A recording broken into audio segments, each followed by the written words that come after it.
Assalamualaikum sahabat muslimah Minang Rindu Syariah. Semoga sahabat muslimah dalam keadaan sehat walafiat. Kembali lagi bersama saya Putri selaku host dalam program Kabar Ranah Minang. Senang sekali rasanya saya bisa menyapa sahabat muslimah semua dimanapun berada. Ya, hari ini tentunya di program Kabar Ranah Minang kita menyediakan isu-isu terkini dan terupdate mengenai apapun yang terjadi di negeri yang kita cintai ini, sekaligus akan kita kupas bersama secara tuntas dengan pisau bedah Islam. Ya, baik sahabat muslimah, beberapa waktu lalu Solok Muda dan Densus 88 Mabes Polri menggelar yang namanya dialog kebangsaan di salah satu sekolah yang ada di Sumatera Barat. Nah, pada saat pegelaran tersebut juga dihadiri oleh kurang lebih 300 peserta dari siswa sekolah tersebut. Ya, pada pergelaran dialog kebangsaan tersebut juga dihadiri kurang lebih 300 peserta untuk membahas isu, yaitu tentang moderasi beragama. Nah, salah satu narasumber dari Mabes Polri juga mengatakan bahwa adanya bahaya dari paham radikalisme dan intoleran yang sudah terdoktrin di tengah-tengah masyarakat, terkhususnya kepada para pemuda, yakni para pelajar. Alhamdulillah, hari ini kita juga sudah dibersamai bersama narasumber spesial kita. Beliau merupakan praktisi pendidikan dan pemerhati generasi yang insya Allah akan sharing-sharing bersama kita pada hari ini. Kita sapa terlebih dahulu sahabat. Assalamualaikum Kak Resti. Waalaikumsalam warahmatullahi wabarakatuh. Apa kabarnya Kak? Alhamdulillah, luar biasa. Allahu Akbar. Allahu Akbar, Masya Allah ya. Ini pertemuan kita yang kesekian kalinya ya Kak ya. Iya, insya Ya Allah. insya Allah tidak pernah lelah dan jenuh untuk membahas isu-isu keumatan. Ya, baik Kak Resti, seperti yang sudah Putri paparkan di depan tadi ya Kak ya, bahwa di salah satu sekolah yang ada di Sumatera Barat ini ada yang namanya dialog kebangsaan. Nah, di sana dihimbaukan kepada para pelajar untuk berhati-hati terhadap bahayanya isu radikalisme dan intoleransi yang dinyatakan di sana sudah terdoktrin ya kepada masyarakat, terkhususnya para pelajar. Nah, di sini saya melihat ya Kak, masifnya pengarusan moderasi beragama di sekolah-sekolah. Nah, seolah-olah ini menjadi problematika utama kita di negeri kita ini yang sebenarnya permasalahannya cukup kompleks gitu, cukup banyak. Mungkin bisa kita sebutkan seperti korupsi gitu ya, dibelibat korupsi gitu ya, begitu masif juga. Tapi bukan ini yang menjadi faktor utama ataupun problem pertama yang diangkatkan. Malah sesuatu yang radikalisme dan intoleransi yang bahkan definisinya pun masih dipertanyakan gitu ya Kak. Nah, jadi timbul pertanyaan. Nah, bagaimana sih Kak sebetulnya fakta yang real gitu ya tentang radikalisme ini dan intoleransi? Apakah benar ini sangat membahayakan bagi generasi muda? Oke. Kalau kita bahas tentang apa yang berbahaya bagi generasi muda gitu ya. Sekarang kan kita lihat bagaimana generasi muda itu dalam bergaul, dalam bertindak gitu. Mulai dari pergaulan bebas, narkoba, LGBT dan lain-lain. Apakah benar itu awal masalahnya atau akar masalahnya itu adalah tentang mereka kurang moderat atau lainnya gitu. Nah, karena faktanya sikap seperti itu, perilaku seperti itu awalnya adalah budaya sekuler yang memisahkan antara agama dengan kehidupan. Beragama cukup melaksanakan ibadah yang hablum minallah saja seperti sholat, puasa, dan lain-lain gitu. Tapi tidak membawa aturan agama dalam pergaulan, dalam kehidupan sehari-hari. Nah, itu kan budaya sekuler yang seperti Benar. itu. Agama hanya di masjid, hanya di diri sendiri, tidak ada dalam pergaulan dan lainnya. Nah, cuman kalau kita membahas tentang moderasi atau anti radikalisme begitu ya, itu bisa jadi ini adalah kelanjutan dari budaya sekuler. Kita nggak tahu ya. Nanti kita bahas lebih lanjut biar penasaran nih ya. Jadi begini, kalau membahas apa itu moderasi, moderasi itu adalah pemikiran atau pemahaman yang dilemparkan ke masyarakat yang goalsnya itu adalah mencetak umat beragama yang anti radikal, yang tidak ekstremis ya, dan terbuka. Nah, sekarang tidak berlebih-lebihan dalam beragama itu maksudnya bagaimana gitu. Nah, jangan sampai nanti orang melaksanakan syariat sesuai Al-Quran dan hadis yang ada mereka terapkan gitu. Lalu mereka dibilang berlebihan dalam beragama. Begitu. Ekstrem gitu loh Iya, beragama. ekstrim dalam beragama. Padahal kan seseorang yang beragama dalam Islam ya, kita bicara tentang Islam. Seseorang yang beragama dalam Islam adalah orang yang melaksanakan aturan agamanya sesuai Al-Quran dan hadis. Berpegang Rasul teguh gitu ya, berpegang Kak. pada itu. Nah, Mhm. kalau misalnya berlebih-lebihan dalam beragama berarti melakukan hal yang lebih dari Al-Qur'an dan hadis. Seperti itu kan berarti logikanya gitu ya. Mhm. Nah, jangan sampai nanti orang melaksanakan syariatnya sesuai dengan Al-Qur'an dan hadis lalu dibilang berlebihan. Mhm. Nah, gitu. Nah, lalu kalau misalnya kita bahas tentang radikalisme gitu ya. Iya. Kalau misalnya radikalisme itu dibahas tentang orang yang anti kekerasan, anti teroris dan segala macam, Islam juga seperti itu. Khatam bahkan Islam membahas Iya, ya, Kak, ya. ya. Islam juga anti teroris, Islam juga anti kekerasan, ya. Islam juga telah mengajarkan dari dulu zaman Rasulullah rahmatan lil alamin, rahmat bagi sekalian alam. Nah, jadi sekarang maksudnya ini kemana gitu? Kalau misalnya ada dialog kebangsaan tadi yang disebutkan oleh Putri tadi, ada di salah satu sekolah ada dialog kebangsaan yang membahas tentang Bahaya. bahaya Mhm. dari radikalisme, lalu solusinya salah satunya adalah dengan memiliki pemikiran atau pemahaman moderasi. Nah, ini harus kita kaji. Goals-nya kemana? Hmm. Nah, Ini gitu. sebenarnya kemana sih tujuannya gitu Arahnya ya? kemana? Mhm. Ya, kalau arahnya itu adalah ke arah bahwa Islam itu kemudian harus menyamaratakan ya sehingga bisa berjalan istilahnya hal-hal yang mungkin dilarang dalam Islam lalu untuk menghindari konflik dalam artian ini di Islam memang diharamkan nih. Iya. Tapi untuk menghindari konflik ya udah nggak apa-apa dilakukan gitu. Nah, Mhm. itu jadi tanda tanya besar. Apakah seperti itu yang dituntut dari moderasi gitu ya? Nah, Mhm. itu mungkin. Mungkin perlu diluruskan lagi ya maknanya ya, Kak, Iya, ya. Karena kalau dilihat dari definisinya sendiri, maksudnya beragama secara tengah-tengah nih di mana gitu ya. iya, Karena kan masing-masing orang punya ukuran dan standar masing-masing mengatakan, "Aku di tengah nih," gitu ya. Kayak sekarang nih, Putri karena berada di sini ngerasa Putri di tengah nih. Sementara Kak Resti ngerasa enggak, Kak mhm, Resti yang berada di tengah. Ya, mhm, jadi perlu ya standar tengah-tengah itu yang mana? Apakah tengah-tengah berdasarkan Al-Qur'an dan As-Sunnah atau yang mana gitu ya? iya, Perlu diluruskan lagi. Nah, kemudian ya Kak ya, mungkin, timbul juga pertanyaan ya Kak ya, apakah himbauan yang dimasifkan ini untuk deradikalisasi ini ada kaitannya dengan upaya untuk deislamisasi ajaran Islam, Kak?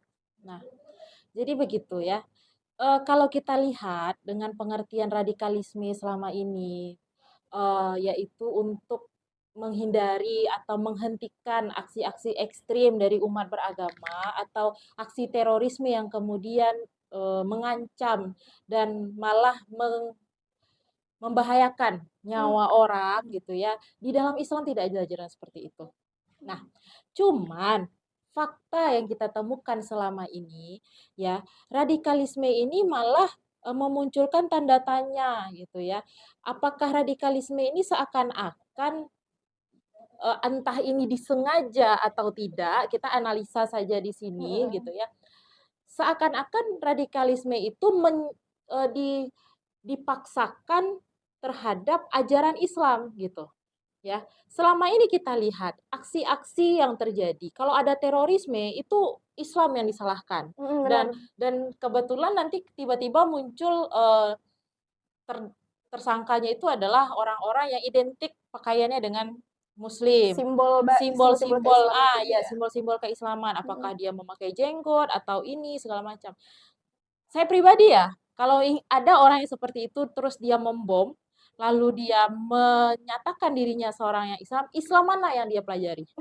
Jadi pertanyaan ya, Kak, Iya, ya? Islam mana yang mengajarkan untuk melakukan aksi seperti itu, Mhm. ya.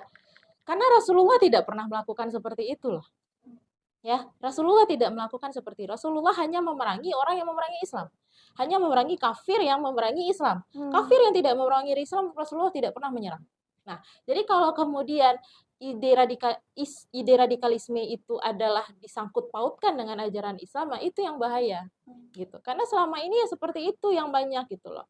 Kalau kita bicara tentang secara global gitu ya, eee, kalau ada kemudian kaum muslimin bukan kaum muslimin, salah satu, tersangka dari terorisme yang mengaku muslim, lalu melakukan pemboman, itu langsung dibilang teroris, ya. Seolah-olah mewakili seluruh umat kaum Seluruh muslim gitu ya? umat muslimin, ya.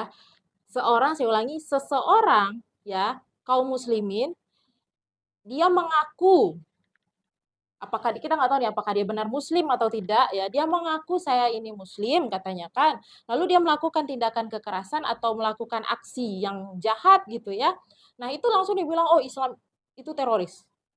Tapi bagaimana dengan aksi-aksi yang lain? Ya, apakah pernah dibilang itu teroris? Ya, juga dekat ya Kak ya. Iya. 7 Oktober kemarin. Apa itu iya. tidak teroris? Di Palestina misalnya. Ya, seluruh dunia sudah tahu bagaimana kemudian puluhan ribu manusia di situ diserang. Apakah sudah dapat label teroris negara Israel itu? Mungkin karena bukan muslim Kak. Nah, atau apa yang dialami oleh kaum muslimin Rohingya yang sampai harus mencari suaka ke Indonesia? Apakah mereka yang menyiksa sampai mengusir orang Rohingya itu tidak disebut teroris? Gitu. Atau apa yang dialami oleh saudara-saudara kita di ujung timur Indonesia? Ya, istilahnya setiap hari mereka itu merasa terancam. Nah, yang mengancam mereka ini apakah tidak disebut teroris begitu? Selama ini tidak disebutkan, tidak dilekatkan label itu kepada mereka. Tapi Padahal ini luar biasa juga. Itu dia. Tapi kenapa gitu ya? Ketika ada oknum ya yang mengaku muslim, nggak tahu apakah dia benar muslim atau tidak gitu ya, dengan simbol-simbol keislaman yang dia pakai begitu. Lalu dia melakukan kekerasan, dia melakukan pemboman atau pembunuhan, langsung dilabeli teroris gitu. Nah, kami pun ya, Putri pun pasti setuju kalau misalnya ada orang yang sengaja membunuh, menyiksa orang lain, ya orang yang jahat gitu. Iya, kita juga tidak sepakat. Nah, kita nggak sepakat. Makanya saya bilang, kalau ada yang ngaku Islam, lalu dia melakukan kekerasan, Islam mana yang mengajarkan seperti itu? Apakah kitabnya berbeda dengan Al-Quran? Nabinya siapa gitu ya? Kan gitu. Benar-benar. Nah, jadi sekarang ditanya lagi gitu loh. Ide radikalisme, anti radikalisme sekarang yang dipahamkan ke generasi muda ini, anti radikalisme yang bagaimana? Kalau anti radikalismenya tetap pada frame atau framing bahwa yang teroris itu punya simbol begini-begini, begitu-begitu gitu ya.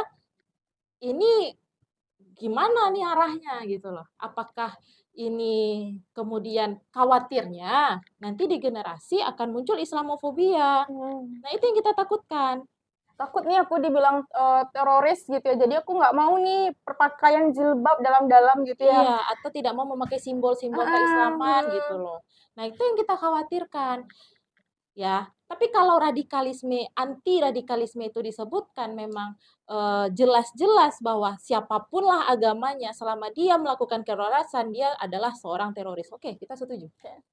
Tapi kalau kemudian ada di framing khusus kepada Islam, maka ini perlu diperhatikan kembali, perlu ditelaah kembali. Iya Kak, Islam pun juga ya seperti yang sudah Kakak sampaikan tadi, kita sebagai Muslim tentu juga tidak sepakat ya dengan yang namanya kekerasan, ya pembunuhan gitu ya, menggenosida gitu kan orang lain tanpa dia tidak bersalah gitu ya. Kita juga sama-sama tidak sepakat dengan hal demikian.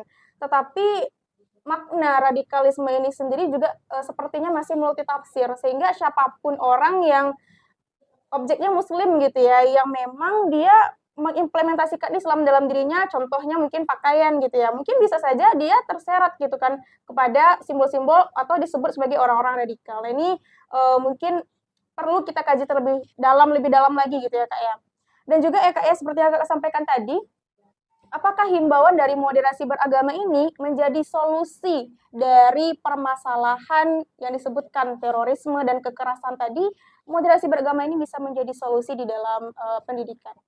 Oke, sebenarnya begini ya, kita itu terlalu banyak menggunakan istilah-istilah yang kemudian ketika diterapkan penerapannya malah bingung, ya.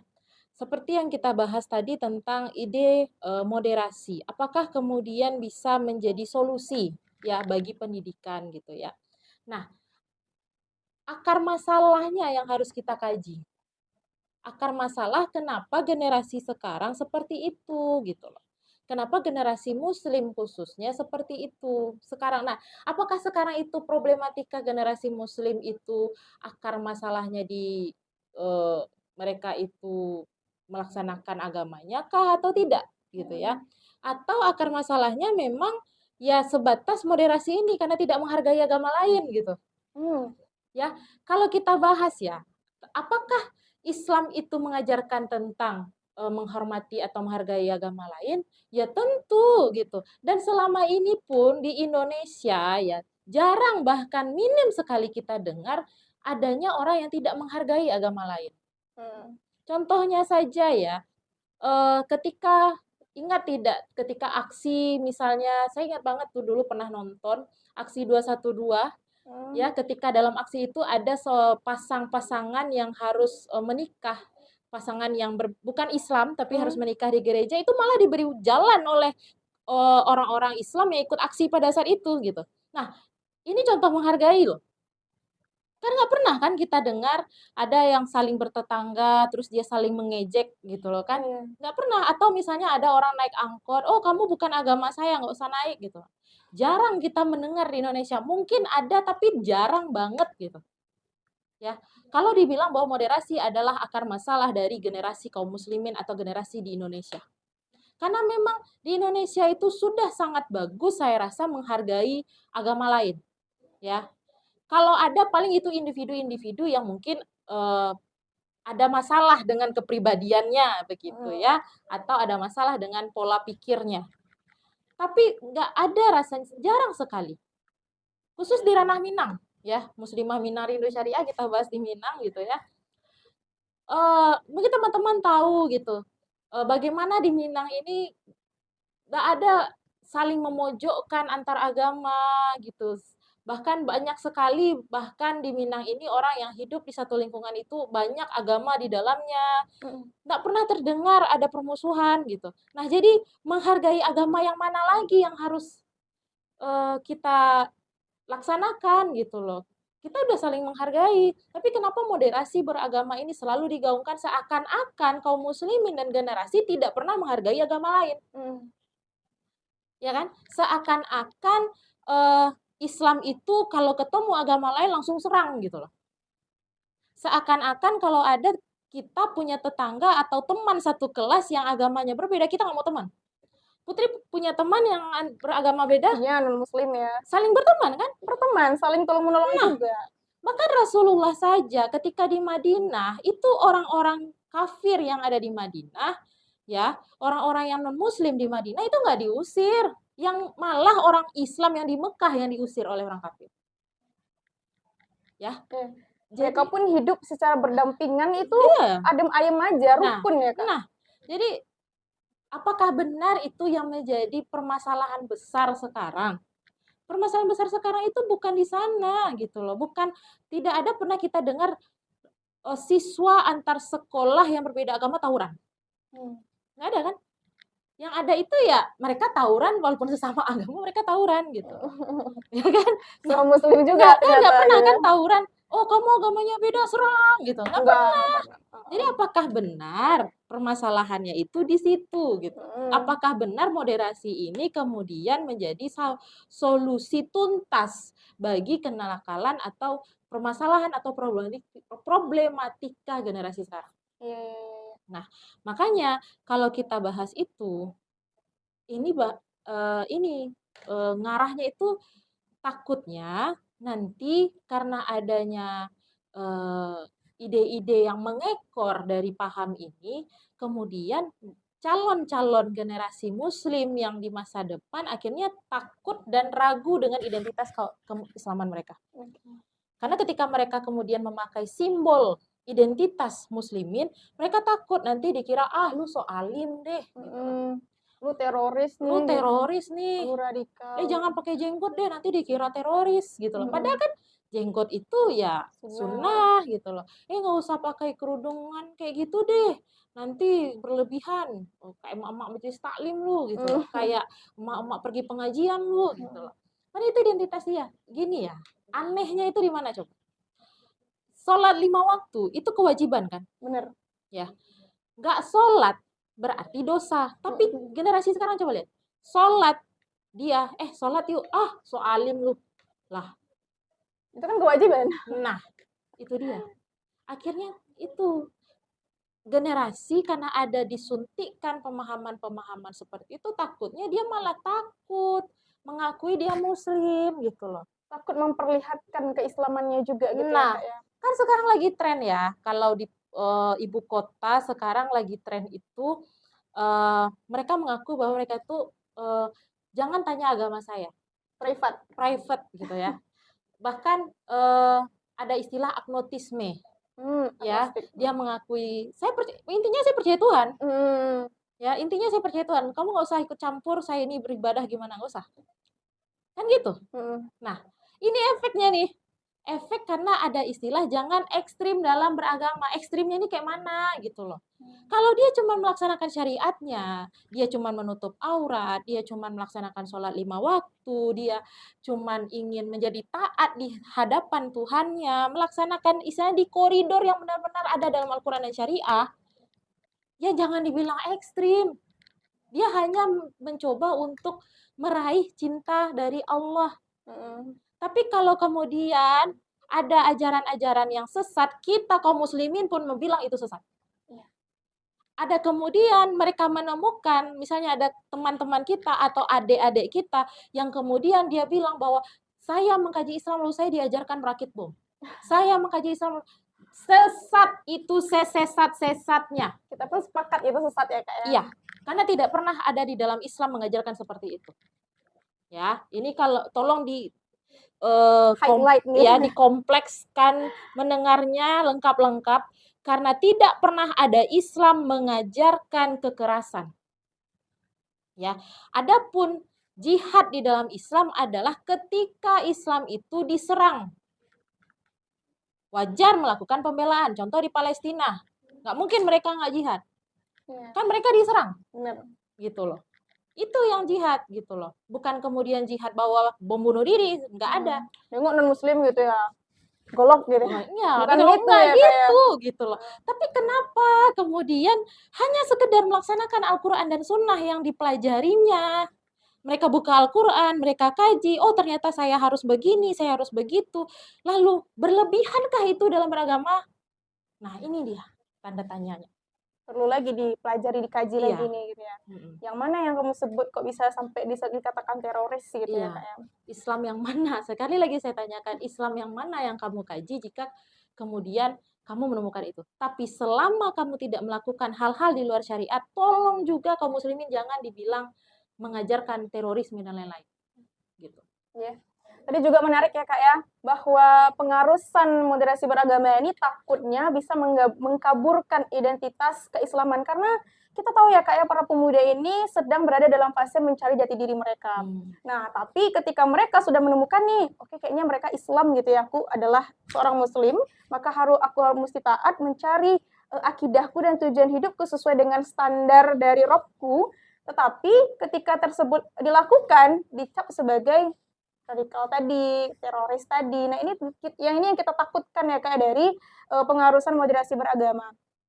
Dan juga ya Kak ya, setelah panjang lebar kita sebutkan bagaimana moderasi beragama ini Kak, menarik juga. Sebenarnya bagaimana sih Kak Islam memandang ya ide moderasi beragama ini? Nah, jadi begini ya. Moderasi beragama yang deklarasikan, digaungkan gitu ya, itu kan mengatakan bahwa Islam itu adalah umat wasaton gitu ya.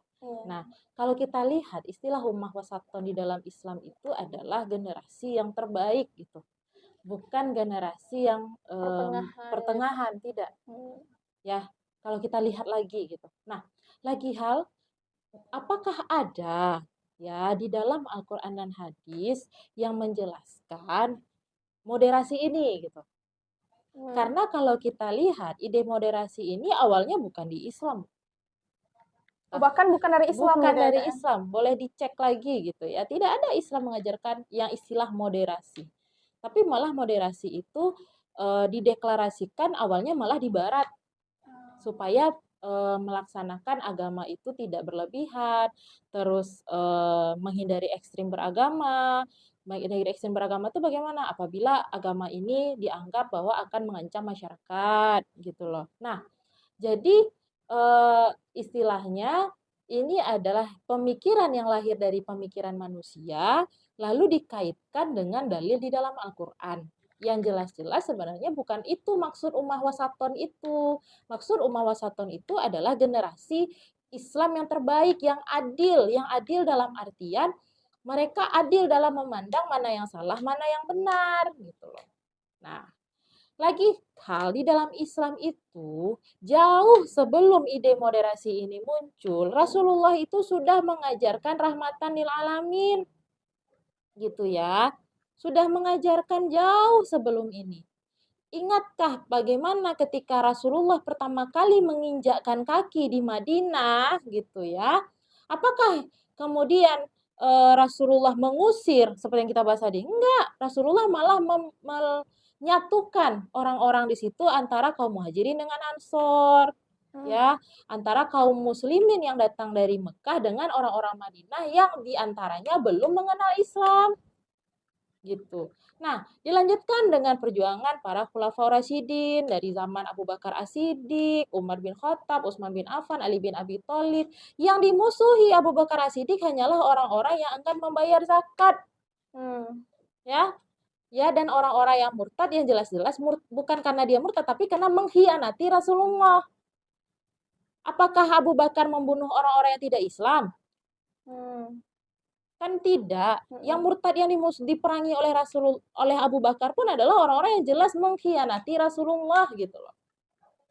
Nah, lalu dilanjutkan dengan penerapan Islam di masa Umayyah, Abbasiyah, Utsmaniyah, sampai di Spanyol pernah Islam itu diterapkan. Ya. Di Spanyol apakah muslim semua? Tidak ya. Tidak. Ya, masih ada tuh jejak-jejak bangunan-bangunan yang menggambarkan bahwa Islam secara kafah pernah diterapkan di Spanyol. Bahkan ada film Indonesia dulu mengangkat ini. Oh ya. Ya. Tapi kan nggak seluruh Spanyol waktu itu muslim gitu loh. Apakah kemudian diusir? Enggak kan? Malah dalam sejarah yang diperangi siapa? Perang salib itu ngapain?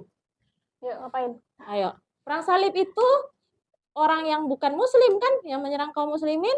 Nah, atau ada pemaksaan yang sampai ketika tidak masuk Islam maka diusir dari negaranya. Nah, jadi nggak pernah loh Islam itu mengajarkan untuk memusuhi orang-orang yang bukan agamanya gitu loh. Nggak pernah sama sekali, nggak pernah. Ya, jadi kenapa tuduhan-tuduhan yang tidak mengenakan itu selalu masuk gitu loh. Jadi kalau mau menjadi orang yang saling menghargai agama lain, ya, Islam sudah mengajarkan jauh kalah. Ya.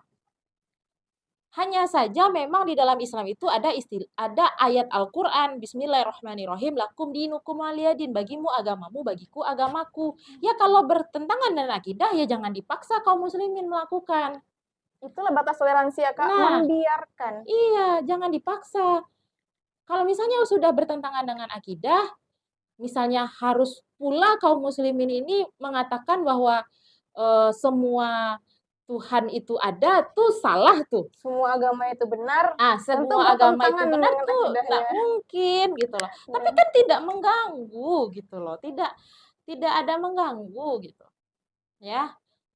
Ada dalil kan? Bismillahirrahmanirrahim, la ikraha fiddin, tidak ada paksaan dalam beragama. Loh, nggak ada. Tidak ada paksaan dalam beragama. Oh, ada misalnya teman Putri, kamu kalau nggak nemenin aku pergi ngaji, awas, kita nggak usah berteman lagi.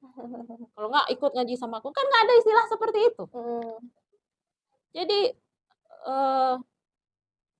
misalnya kita berjalan di koridor yang sama saja lah. Ya, kita azan, ya sudah biarkan kita sholat segala macam, ya kamu pun silahkan sembahyang di tempat ibadahmu ya lakukan saja gitu loh, kita juga nggak akan ganggu gitu. Jadi bagimu agamaku, bagimu agamamu, bagiku agamaku, sudah. Itu sudah batas toleransi paling tidak bisa dilanggar gitu ya. Kita tidak akan mengganggu akidah orang, kita tidak akan memaksakan agama kita ke orang, ya. Dan orang lain pun tolong jangan memaksa kita melakukan hal yang sebenarnya itu nggak boleh. Ya, mengucapkan hal-hal yang misalnya mengakui bahwa itu maknanya adalah mengakui Tuhan mereka. Maka maaf, ya kita tidak bisa melakukan. Tapi tenanglah, ya Kita biarkan kita gitu ya sebagai biarkan, kita batas saling nggak ada. menghargai kita dan Nah, toleransi ya Kak itu ya. dia. Jadi begitu, kalau mau mengatakan bahwa apa sih solusi untuk saling menghargai di Indonesia atau dimanapun seluruh dunia gitu ya? Mhm, Ya Islam, karena Islam itu udah jelas-jelas penerapannya dan itu tidak pernah terjadi hal-hal yang eh, istilahnya yang buruk gitu ya. Adapun terjadi perang di masa lampau, di masa Rasulullah itu segala macam, ya itu hanyalah bentuk pembelaan diri dan itu pun ketika misalnya Rasulullah melakukan penaklukan, contoh di Mekah gitu ya, penaklukan Rasulullah melakukan kota Mekah dan kemudian Islam didakwahi di Mekah itu kan nggak langsung langsung Rasulullah serang, nggak orang lagi tidur di bom, ada perjanjian, ada dikasih tahu dulu orang Mekah, disampaikan ke warga Mekah bahwa kami akan melakukan penaklukan. Nggak langsung tiba-tiba orang lagi tidur atau orang lagi sholat Jumat gitu ya. Sholat Jumat nggak sama mungkin juga muslimin ya. ya. Mereka non Kalau gitu. yang terjadi sekarang kan di belahan dunia di sana gitu, orang lagi sholat Jumat dibom gitu ya. Hmm, Nah ketika Fatul Mekah nggak kayak gitu loh. Nggak ada, malah dikasih tahu, malah disampaikan. Yang berlindung di rumah Abu Sofyan, yang berlindung di hmm, Masjidil Haram, ya aman, kan? hmm, Ada kan? Yang iya. menutup pintu-pintu mereka aman. Hmm, Itu Fatul Mekah loh. hmm. Nah, penaklukan. Jadi tolonglah gitu loh. Kayak sekarang jujur ya aku tuh udah capek gitu ya. Jangan difitnah lagi seakan-akan Islami sejahat apa sih? Di mata orang luar yang tidak mengetahui Islam itu, kalau penasaran, yuk Ngaji mari gitu ya. ngaji, kita kita ngaji, kita bareng ngaji bareng, kita buka Al-Qur'an itu, kita bahas kitab-kitab tafsirnya. Mana bagian yang kamu ragukan? Yuk lah, jangan final lagi, capek. Dan juga mirisnya Kak, fitnah itu pun datang dari kaum muslim. Nah ini gimana sih gitu loh kamu? Aduh. Artinya Kak, memang pada masa Rasulullah pun hidup berdampingan dengan kafir gitu ya Kak ya. Tetapi sejarah mencatat ya adem ayem aja dan malah rukun ya Kak ya. Sama diberikan hak yang sama kepada warga yang bukan muslim seperti Yahudi, Nasrani gitu ya Kak. Ini juga pernah terjadi di masa Rasulullah ternyata. Dan bukan moderasi agama ternyata yang menjadi solusinya. Nah, ini mungkin bagi pemerintah kita bisa belajar ya kepada syariat Islam, kepada bagaimana Rasulullah yang merupakan contoh kita untuk menyelesaikan segala problematika yang ada pada saat hari ini. Nah, juga Kak terakhir mungkin ya Kak ya. Bagaimana sih Kak potret kaum muda atau pemuda muslim pada masa kejayaan pada masa Rasulullah itu? Oke, kalau kita ditanya potretnya, Masya Allah luar biasa ya. Benar-benar luar biasa. Bagaimana kemudian Islam menundukkan Umar bin Khattab aja lah contohnya. Yang Ya, begitu keras gitu ya Kak. Masya Allah, Subhanallah lah Umar bin Khattab itu ya, yang mengincar nyawa Rasulullah ketika sebelum masuk Islam gitu ya, sampai kemudian Sayyidina Umar bin Khattab radhiyallahu an ini masuk Islam, malah menjadi orang terdepan yang melindungi Rasulullah. Orang terdepan yang jangankan mengancam nyawa, menanyakan tentang hadis tadi itu benar tidak ya, itu Umar langsung membela gitu, kamu meragukan gitu ya. Iya. Nah, menundukkan Umar bin Khattab dengan Islam. Nah, itu salah satu bukti nyata begitu rahmatan lil alaminnya Islam.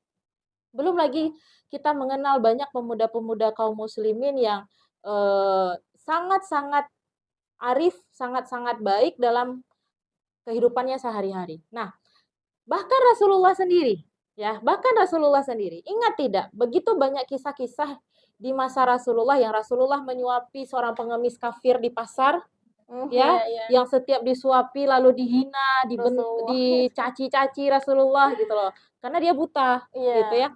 Lalu ketika Rasulullah sudah wafat gitu ya, digantikan oleh orang lain, dia tahu nih si pengemis tadi, ini bukan orang yang biasa ini, gitu lah. Berbeda Berbeda dia. nih, biasanya lemah lembut gitu. Andaikan Rasulullah itu bukan seorang yang beriman kepada Allah, apalagi bukan seorang nabi, atau kita aja deh kita bawa ke diri kita gitu ya. Kayak aku udah nyuapin tapi kok marah, masih mencela gitu ya. Kesabaran Rasulullah itu benar-benar seluas samudra gitu.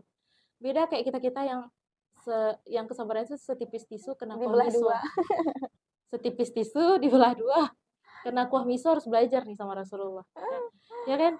Nah, belum lagi banyak sekali Rasulullah yang ini selalu diludahi oleh nenek-nenek kafir ketika Rasulullah itu pergi ke masjid, tapi Rasulullah kan nggak marah. Bahkan ketika suatu ketika tidak ada lagi nenek ini yang tidak kok tumben saya nggak diludahi gitu ya. Malah Rasulullah masuk kan ke rumah nenek itu, ternyata ditemuin nenek itu sakit. Malah dirawat. Jadi, nah belum lagi banyak hal ya di masa kejayaan Islam, pemuda Muslim itu melakukan segalanya itu dasarnya akidah. Ya, banyak sekali kita temukan begitu banyak ilmuwan-ilmuwan Muslim yang tidak hubud dunia.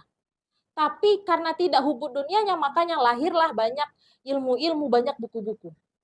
Ya, kenapa? Karena dia mengkaji, oh di dalam Al-Quran ada yang dijelaskan seperti ini. Yuk kita buktikan, kita teliti. Makanya banyak teori-teori, ya kan?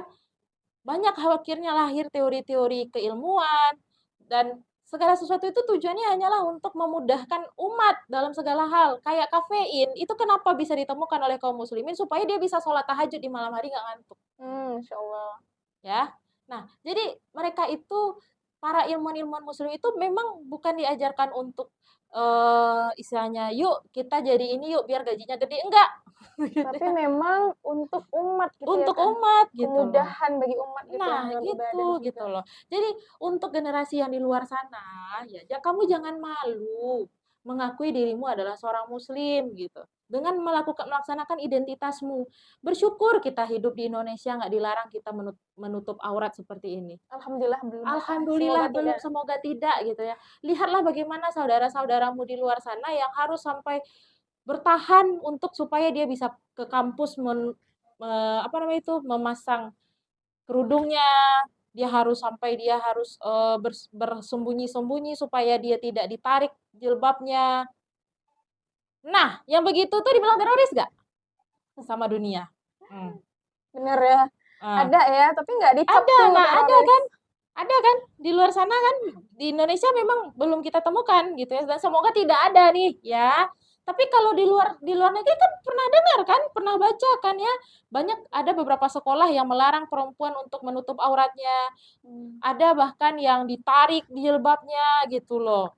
Nah, itu teroris gak sih? Gimana teroris bukan itu? Jadi janganlah malu dengan identitas keislamanmu gitu. Jangan malu ketika kamu diketahui oleh teman-temanmu kamu sedang mengkaji Islam gitu. Jangan malu ketika kamu diketahui bahwa kamu sedang membahas Islam secara kafah. Jangan malu, bangga. Karena kalau bukan karena Islam kafah yang diperjuangkan oleh Rasulullah, nggak sampai Islam itu ke penjuru dunia. Nggak sampai Islam itu ke Minang, nggak sampai Islam itu ke Nusantara. Bukan apa-apa ya. Sebelum Islam datang, wanita jahiliyah kayak mana pakaiannya? Luar biasa vulgar gitu ya kak. Sensor ya. Sangat-sangat kalau kita baca riwayat itu luar biasa. Tapi ketika Islam datang, Masya Allah, Islam langsung mengangkat derajat perempuan dengan menutup aurat perempuan sehingga tidak ada perempuan itu diganggu. Nah, sama juga, maaf nih ya, jangan nanti dibilang, Arabisasi, ke Arab-Araban. Sebelum Islam datang, sejarah banyak membuktikan tidak hanya di Nusantara, tidak hanya di Mekah saja, tapi hampir seluruh dunia yang sudah mengenal Islam. Sebelum Islam datang, bandingkan pakaian perempuan sebelum Islam datang dengan sesudah Islam datang. Sangat memuliakan. Sangat memuliakan perempuan. Ya, sangat memuliakan perempuan. Dulu, kenapa di masa jahiliyah itu orang berpakaian seperti itu tuh, dan itu masih dianggap hina loh di masa jahiliyah, malu kan, makanya kan bayi perempuan itu dikubur hidup-hidup kan salah satu alasannya itu supaya nanti ketika dia besar dia tidak menghinakan keluarganya. Nah, sekarang mohon diperhatikan perempuan-perempuan yang masih berani membuka auratnya, malah bangga beb. Bener, joget-joget gitu ya kayak. Jadi kadang ya Allah, sudahlah, cukuplah teman-teman analisa saja sendiri. Itu ya emang terlihat ya Kak ya gimana perbedaan potret generasi pada masa ketika Islam itu diterapkan dengan hari ini. Ya kita jujur-jujuran aja hari ini memang syariat Islam itu tidak diterapkan gitu ya Benar, Kak ya. Maka memang yang lahir tentu generasi yang berbeda, benar. generasi yang rapuh ya, yang Galau. galau gitu ya, seperti tadi, kalau marah seperti tisu tadi ya, tisu Heeh. setipis tisu dibelah 2 kena kuah miso yang Kak Resti Keinjek pun. bilang tadi, keinjek juga, aduh lecek ya.